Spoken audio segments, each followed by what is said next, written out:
হাজী আল্লাহ হাজী মক্কি রাহমাতুল্লাহ আলাইহি উনি দুনিয়াতে ইলমের লাইনে একবারে কম দূরত্ব। আমাদের সমাজের মধ্যে দেখা যায় ছাত্রদের মধ্যে অনেকে পরীক্ষায় ফেল করে, হাজারের পরে পড়তে পড়তে তাদের পড়া মুখস্থ করতে পারে না, স্মরণ শক্তি একবারে কম।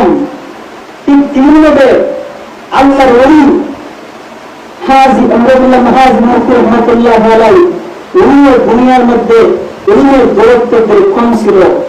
উনি একজন ওলির সুরাতে এত উপরে উঠে গেছেন যে উনার মুরিদানরা একদিন দেখে হাজী আল্লাহ হাজী মক্কি রাহমাতুল্লাহ আলাইহি উনি পা সোজা করে ঘুমান না, পা বাঁকা করে ঘুমান।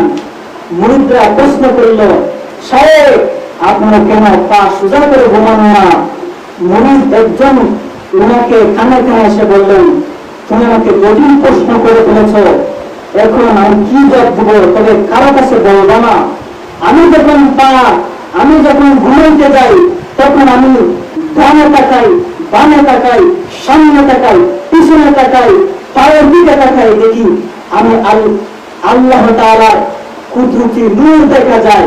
এই আল্লাহ তাআলার কুদরতি নূরের তাজাল্লির কারণে আমি পা সোজা করে ঘুমাইতে আমার ভয় হয়, মাঝে আমার পা হতে ঘুমিয়ে যায়, এই জন্য আমি পা সোজা করে ঘুমাইতে পারি না।